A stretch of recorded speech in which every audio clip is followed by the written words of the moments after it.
It's uh, it's always nice in this new world of virtual performing.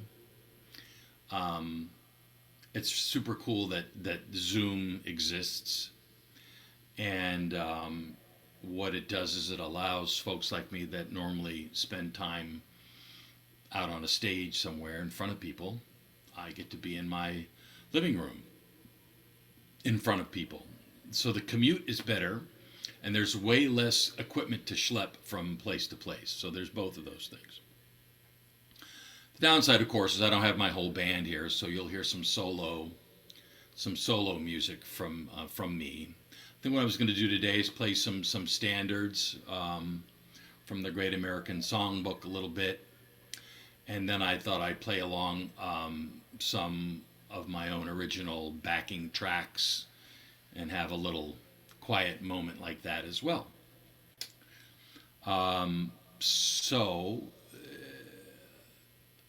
I guess I can't let it go by without saying that today is a new day in our country, and I am so happy to be here for that, more than you might imagine. And I bet a lot of you that are on the call here today are feeling the same way. I think there's a little bit of hope dawning, and I have to admit that I watched it, everything from, I don't know, 7 this morning, 8 this morning. Inauguration was great. The poet laureate was awesome. Her poem was just amazing. There were a lot of tears, happening, and it was just great. So I'm not quite sure how Tina, I don't know how interactive this is going to be today, but people can ask me questions and all that as well. I think what I might do is start with just one little standard song just to get things going and stop and go from there, if that's okay. Perfect. All right.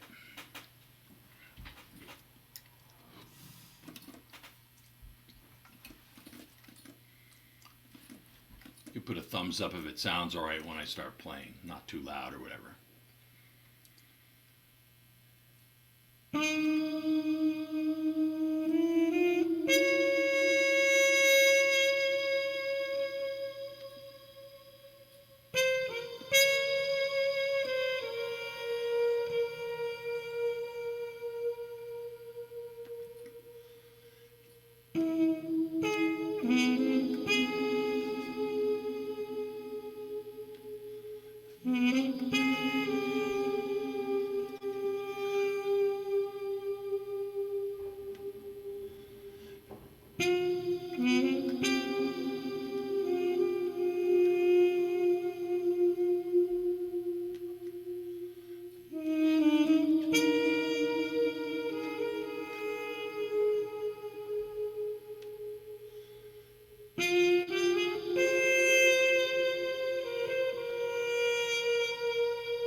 You know?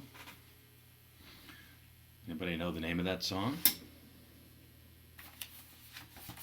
Feel free to write it down, shout it out. It's Poor Butterfly was the name of that song. Poor Butterfly. I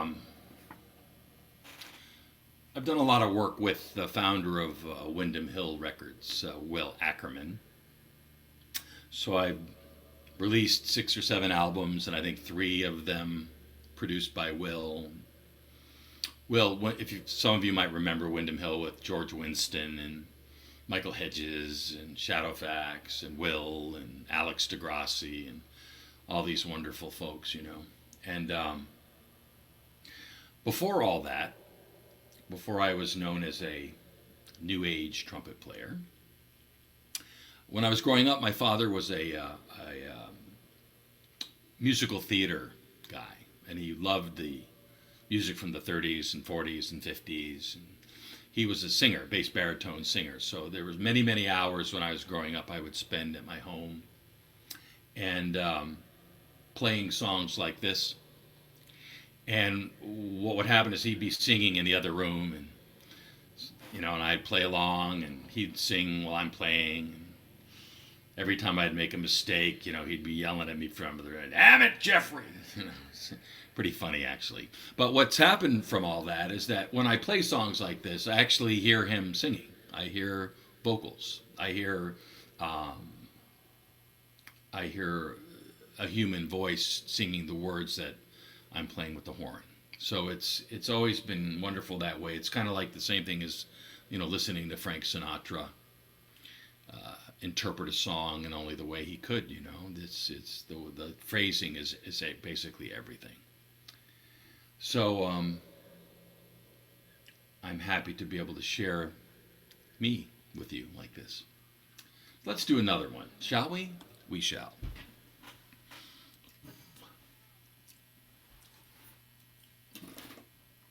I'll make it sound a little different.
That was, anybody know? Wait, embrace. Embraceable You. Mm-hmm. Exactamundo. So it's nice to see everybody here. Either your faces or the little squares with your names. Vero, Jane, Eileen, Cindy, Gregory, John, Anna, Ad, Suzanne, Yolanda, Bruce, Susan, Joanne, Tina. Hi, kids. Maybe there's more. I can't see it on a different page. But this is nice. So maybe we'll spend a little minute now playing along with the track. One of the nice things I get to do is play with a lot of different musicians, and we work on different things together. And this one here is a gentleman by the name of Tom Eaton, who's a great piano player and bass player. Has his own albums out, very meditative, beautiful musician. He's a great engineer and a great producer. And the other person that's on this backing track is a gentleman, a guitarist by the name of Vin Downs. Vin also is very wonderful. Finger-style solo guitar player. So we had been working on an album together, the three of us, that's sort of in the process of being figured out and polished up and all that stuff. So that's in the hopper. And there's another one actually with Tom Eaton and Will Ackerman and myself that's farther along that should come out sometime in the middle of this year. It's going to be called Brothers. So if you ever see the word Brothers show up and you see Will Ackerman or Jeff Oster or Tom Eaton's name on it, that will be us. So this one is just unreleased, and it's just some really pretty music, and I'll try to make it more pretty, prettier, prettiest, just for fun, because why not? Did I tell you there was an inauguration today? We have a new president and a new vice president. And our vice president is a woman. I love that. Good things. Can you guys hear that track a little bit? Yeah?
All right.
That was a little taste of that.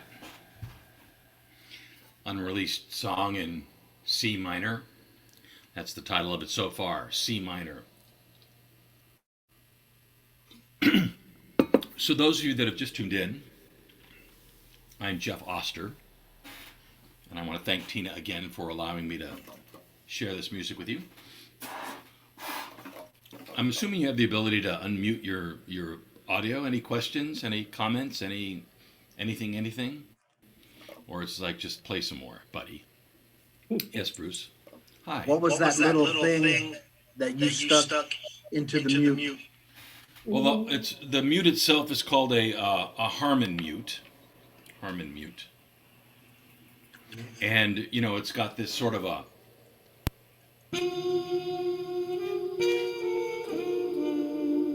That's sort of a, you know, mutey sound.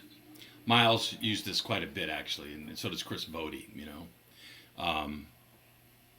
And this is part of it, actually, little plunger that goes in it. And it changes it from the, you know, and then you put that in and then it's, right, so it makes it a little bit like through your nose, kind of. Yeah. You pull it out halfway and it's like,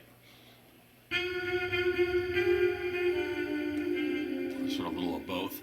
But then, of course, you can always do the,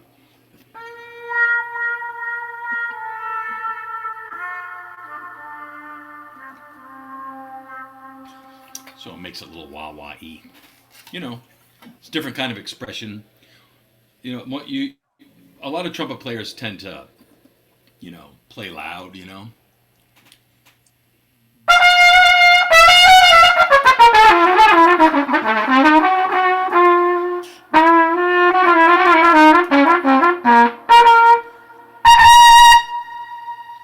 But I don't do that very much, even though I used to. I tend to be more of the mellow tone thing, which makes me, I guess, a tiny bit unique as a trumpet player. You know, most trumpet players are known for their part your hair with the sound thing. And I've had experience, you know, I was in a marching band down in Florida in high school, and we marched with, you know, 200 people, and there was all of that, you know, marching stuff, and we went to Europe, and we were in the Orange Bowl halftime shows and all that cool stuff. So that was really good. And then I played in Vegas and Atlantic City and Lake Tahoe, and spent about 20 years in LA playing in, you know, clubs, and, you know, to 5 people with their back to you on Tuesday night wanting to hear Proud Mary, you know. It's kind of one of the reasons why I don't do that anymore, actually. I started to realize that I didn't want to be 60 years old doing the same thing. So I moved into some original music back in 2003. And I have a website, jeffoster.com, O-S-T-E-R. And that's where all my music is. I think I've released like 7 albums or something like that as the years have gone by. Got a super talented band here in the San Francisco Bay Area. Back in the days when you could play live music and live people would come. Although I'm not to diminish the fact that you all are live people as well.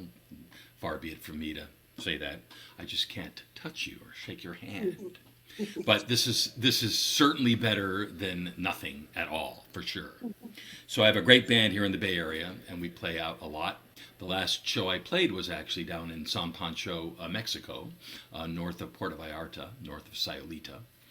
I'm actually going back there next month just to hang out, have some fun. No festival this year, though. There's been a festival that's gone on there for the last 20 years, actually, it's been going on.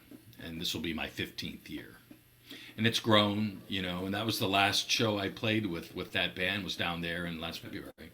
And, we're just sort of biding our time, and we're biding our time now, so hopefully that will lead us to some vaccines and hanging out and be able to be together again, healthy and all that good stuff. I'm very hopeful for that, as you might imagine. Yeah. Besides are you playing with an instrument? Well, I have the trumpet, obviously, right? Yeah. And the other one is, this is actually the one I play the most, called a flugelhorn. Flugelhorn. It was made popular years ago by Chuck Mangione. And some of you might remember them.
That song?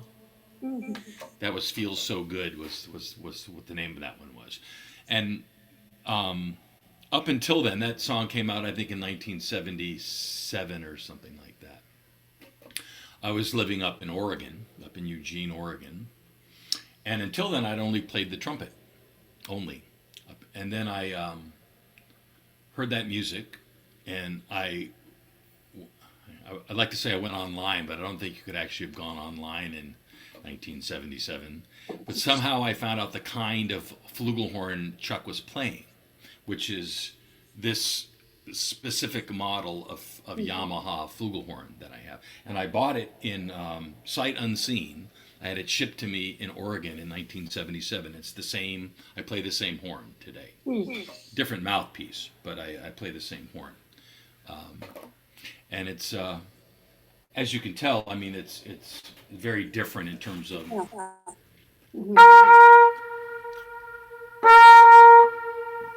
it's kind of more mellow, which is sort of fits my role, I like the tone. It's always been my thing, even with the trumpet growing up, has been that. So, I'll play another one just for fun.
That's a well-known standard that a lot of trumpet players play. Chet Baker actually could sing it as well. That's My Funny Valentine.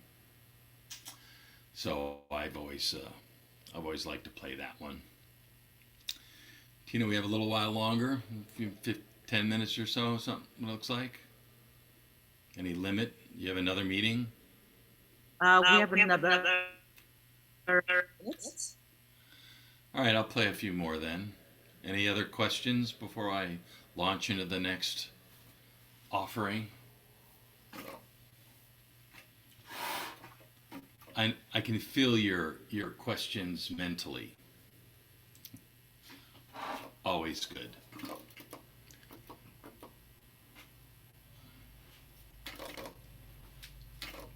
So since I'm going to Mexico, some of you that are on here have actually heard me play before, so it's sort of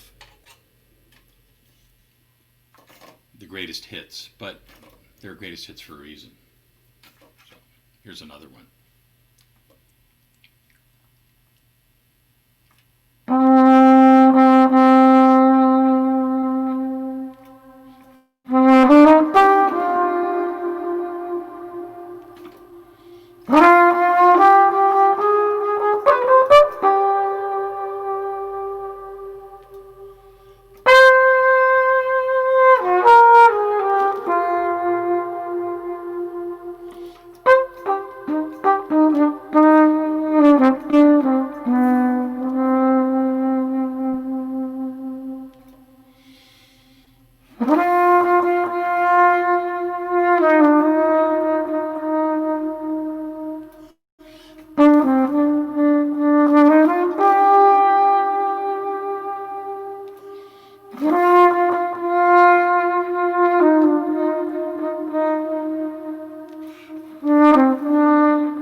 That was Besame Mucho.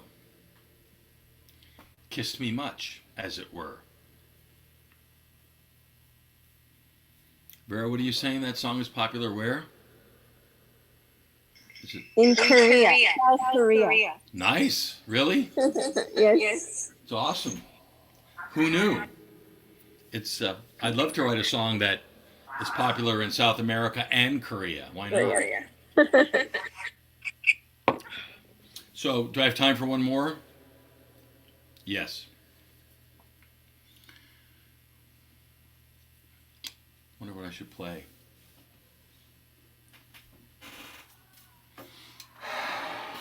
This is another standard that you'll recognize, I think.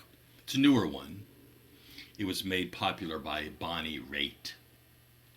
Although Bonnie Raitt didn't actually write this song. It's a song called I Can't Make You Love Me. It's always nice to tell the story of that a little bit. It was actually written by two Nashville male songwriters, a guy named Mike Reed and another gentleman named Alan Shamblin. And the title of the song came about from one of those songwriters was watching the news in Nashville one night. And this guy had gotten arrested for shooting up a mobile home with his ex-girlfriend in it. He didn't kill her or anything like that, but he just was mad. Went over there and shot a few holes in the mobile home. And they asked him, well, why'd you do it? he says, well, I can't make her love me if she don't. So that was actually the source of the song title. And then, they wrote it, and obviously it's been covered a bunch of times. A lot of people have sang it. And then, but when it finally came to Bonnie, the version you hear on the record, that is probably the most popular version of it, she only could sing it once. It was like one take in the studio, and they tried to get her to do it again, and she couldn't, just because of how emotional it was for her. So, it's always spoken to me. It's always spoken to me, because that's the right English. And so this is the only song of all the songs I've ever recorded. It's the only one that's a cover song that I've ever done. So, and I have it on my album Next, if you ever want to hear it with all the musicians on it. But this will just be a solo version of it. Hopefully I can remember it for you.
So beautiful. Thank you.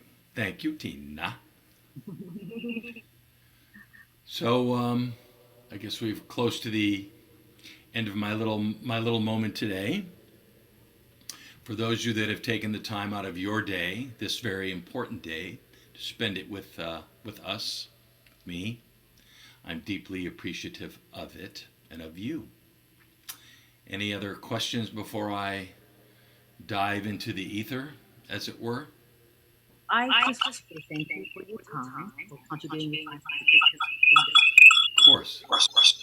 And thank you, Susan Green, for introducing me to you. Susan's Thank also you, Susan. Appreciate it very much. And just last question is, where can people find your music? If you want to put a couple besides your Well, my main website is jeffoster.com, like it's spelled here. Yep. Oster. And also, if you don't have a CD player anymore, I'm on Spotify and Apple Music and Tidal and on a street corner near you. It can be anywhere really. But there's the digital streaming versions of my music as well that are out there. And if you go to jeffoster.com and you do get a CD, I could sign it for you and send it to you as well. So and I have a YouTube channel, Jeff Oster, and I have a Facebook page, Jeff Oster Music, and Instagram, Jeff Oster Pics. And you'll know when you look at it, it was all full of politics up until today. And after today, it's just going to be pretty music and kittens from now on. So I'm looking forward to be bored by it now. Politics will be boring again. Thank God. That's my opinion, though. Everybody has a vote. That's the beautiful thing about America. Thank you so much. Thank you. Thank you. I appreciate all of you for being here today. Are you going to turn it off soon?